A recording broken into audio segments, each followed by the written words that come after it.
Manasseh was 12 years old when he became king, and he reigned in Jerusalem 55 years. He did evil in the eyes of the Lord, following the detestable practices of the nations the Lord had driven out before the Israelites. He rebuilt the high places his father Hezekiah had demolished. He also erected altars to the Baals and made Asherah poles. He bowed down to all the starry hosts and worshipped them. He built altars in the temple of the Lord, of which the Lord had said, "My name will remain in Jerusalem forever." In both courts of the temple of the Lord, he built altars to all the starry hosts. He sacrificed his children in the fire in the valley of Ben-Hinnom, practiced divination and witchcraft, sought omens, and consulted mediums and spiritists. He did much evil in the eyes of the Lord, arousing his anger. He took the image he had made and put it in God's temple, of which God had said to David and to his son Solomon, "In this temple and in Jerusalem, which I have chosen out of all the tribes of Israel, I will put my name forever. I will not again make the feet of the Israelites leave the land I assigned to your ancestors, if only they will be careful to do everything I commanded them concerning all the laws, decrees, and regulations given through Moses." But Manasseh led Judah and the people of Jerusalem astray, so that they did more evil than the nations the Lord had destroyed before the Israelites. The Lord spoke to Manasseh and his people, but they paid no attention. So the Lord brought against them the army commanders of the king of Assyria, who took Manasseh prisoner, put a hook in his nose, bound him with bronze shackles, and took him to Babylon. In his distress, he sought the favor of the Lord his God, and humbled himself greatly before the God of his ancestors. And when he prayed to him, the Lord was moved by his entreaty and listened to his plea. So he brought him back to Jerusalem and to his kingdom. Then Manasseh knew that the Lord is God. Afterward, he rebuilt the outer wall of the city of David, west of the Gihon Spring in the valley, as far as the entrance of the fish gate, and encircling the hill of Ophel. He also made it much higher. He stationed military commanders in all the fortified cities in Judah. He got rid of the foreign gods and removed the image from the temple of the Lord, as well as all the altars he had built on the temple hill and in Jerusalem, and he threw them out of the city. Then he restored the altar of the Lord and sacrificed fellowship offerings and thank offerings on it, and told Judah to serve the Lord, the God of Israel. The people, however, continued to sacrifice at the high places, but only to the Lord their God. The other events of Manasseh's reign, including his prayer to his God, and the words the seers spoke to him in the name of the Lord, the God of Israel, are written in the annals of the kings of Israel. His prayer and how God was moved by his entreaty, as well as all his sins and unfaithfulness, and the sites where he built high places and set up Asherah poles and idols before he humbled himself. All these are written in the records of the seers. Manasseh rested with his ancestors and was buried in his palace, and Amon, his son, succeeded him as king. Amon was 22 years old when he became king, and he reigned in Jerusalem 2 years. He did evil in the eyes of the Lord, as his father Manasseh had done. Amon worshipped and offered sacrifices to all the idols Manasseh had made. But unlike his father Manasseh, he did not humble himself before the Lord. Amon increased his guilt. Amon's officials conspired against him and assassinated him in his palace. Then the people of the land killed all who had plotted against King Amon, and they made Josiah, his son, king in his place. Josiah was 8 years old when he became king, and he reigned in Jerusalem 31 years. He did what was right in the eyes of the Lord and followed the ways of his father David, not turning aside to the right or to the left. In the 8th year of his reign, while he was still young, he began to seek the God of his father David. In his 12th year, he began to purge Judah and Jerusalem of high places, Asherah poles, and idols. Under his direction, the altars of the Baals were torn down. He cut to pieces the incense altars that were above them, and smashed the Asherah poles and the idols. These he broke to pieces and scattered over the graves of those who had sacrificed to them. He burned the bones of the priests on their altars, and so he purged Judah and Jerusalem. In the towns of Manasseh, Ephraim, and Simeon, as far as Naphtali, and in the ruins around them, he tore down the altars and the Asherah poles and crushed the idols to powder, and cut to pieces all the incense altars throughout Israel. Then he went back to Jerusalem. In the 18th year of Josiah's reign, to purify the land and the temple, he sent Shaphan, son of Azaliah, and Maaseiah, the ruler of the city, with Joah, son of Joahaz, the recorder, to repair the temple of the Lord his God. They went to Hilkiah the high priest, and gave him the money that had been brought into the temple of God, which the Levites, who were the gatekeepers, had collected from the people of Manasseh, Ephraim, and the entire remnant of Israel, and from all the people of Judah and Benjamin, and the inhabitants of Jerusalem. Then they entrusted it to the men appointed to supervise the work on the Lord's temple. These men paid the workers who repaired and restored the temple. They also gave money to the carpenters and builders to purchase dressed stone and timber for joists and beams for the buildings that the kings of Judah had allowed to fall into ruin.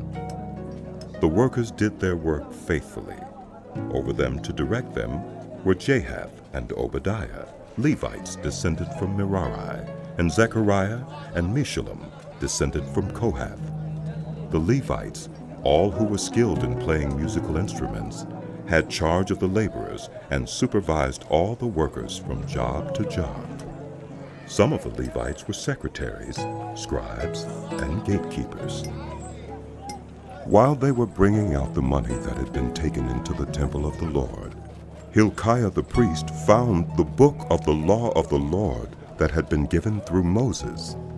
Hilkiah said to Shaphan the secretary, I have found the book of the law in the temple of the Lord. He gave it to Shaphan. Then Shaphan took the book to the king and reported to him, Your officials are doing everything that has been committed to them. They have paid out the money that was in the temple of the Lord and have entrusted it to the supervisors and workers. Then Shaphan the secretary informed the king, Hilkiah the priest has given me a book. And Shaphan read from it in the presence of the king. When the king heard the words of the law, he tore his robes. He gave these orders to Hilkiah, Ahikam, son of Shaphan, Abdon, son of Micah, Shaphan the secretary, and Uzziah, the king's attendant.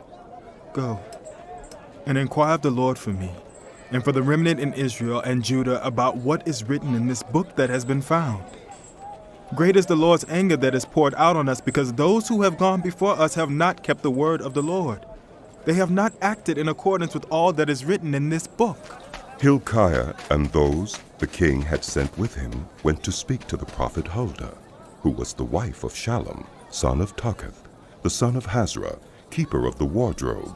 She lived in Jerusalem in the new quarter. She said to them, This is what the Lord, the God of Israel, says.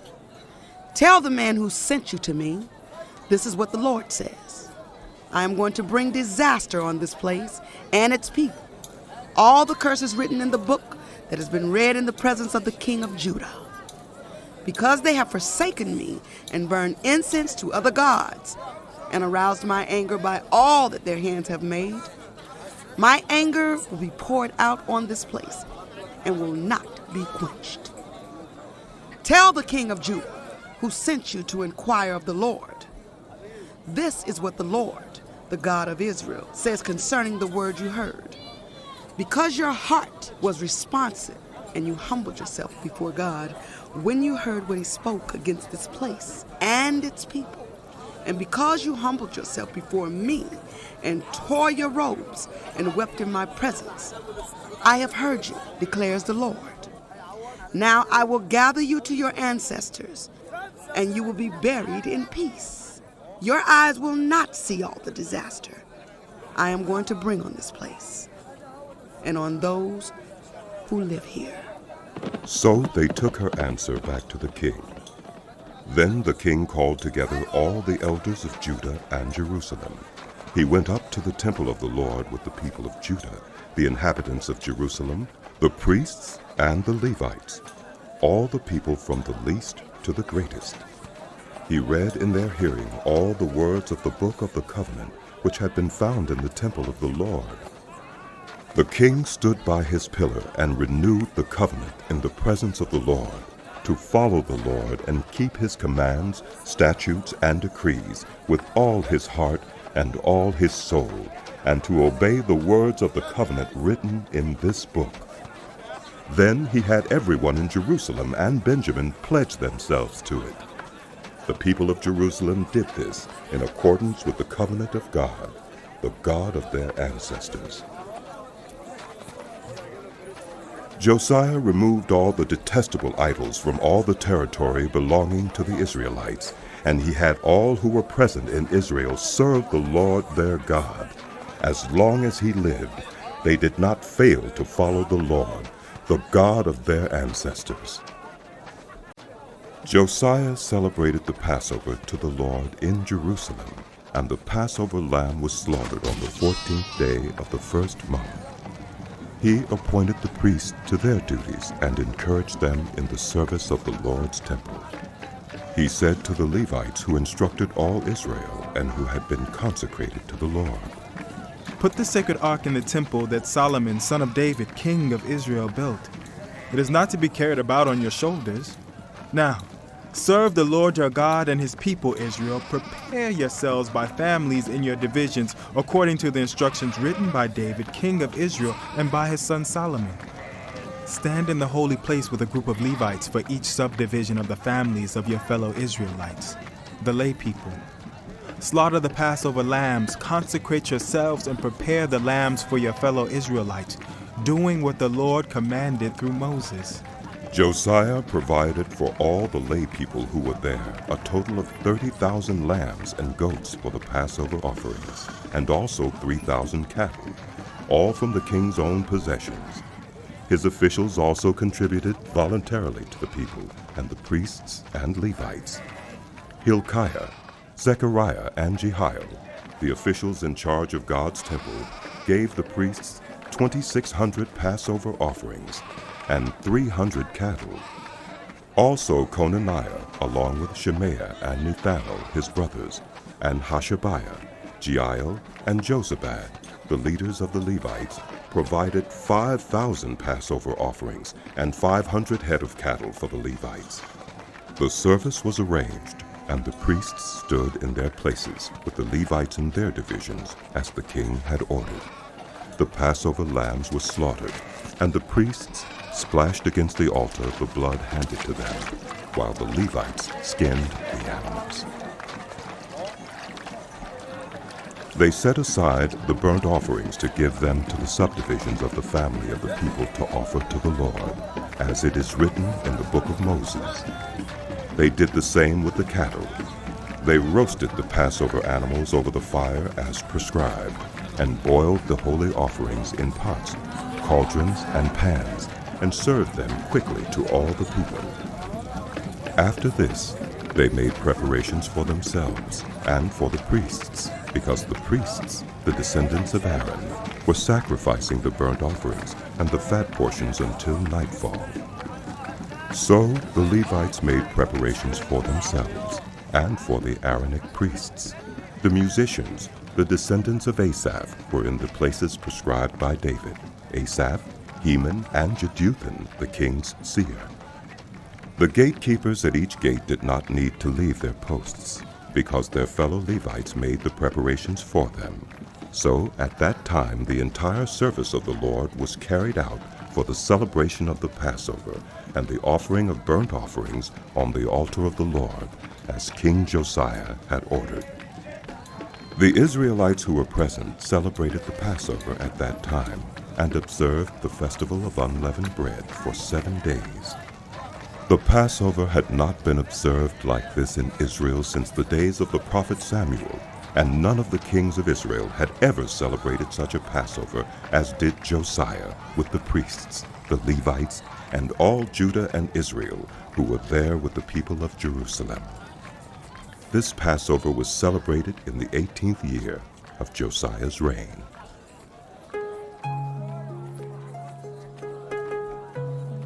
After all this, when Josiah had set the temple in order, Necho, king of Egypt, went up to fight at Carchemish on the Euphrates, and Josiah marched out to meet him in battle. But Necho sent messengers to him, saying, "What quarrel is there, King of Judah, between you and me? It is not you I am attacking at this time, but the house with which I am at war.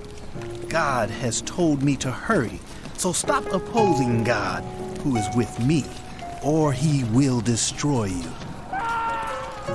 Archers shot King Josiah, and he told his officers, "Take me away. I am badly wounded." So they took him out of his chariot, put him in his other chariot, and brought him to Jerusalem, where he died. He was buried in the tombs of his ancestors, and all Judah and Jerusalem mourned for him. Jeremiah composed laments for Josiah, and to this day all the male and female singers commemorate Josiah in the laments.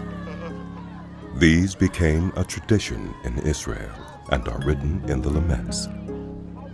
The other events of Josiah's reign and his acts of devotion in accordance with what is written in the law of the Lord, all the events from beginning to end, are written in the book of the kings of Israel and Judah.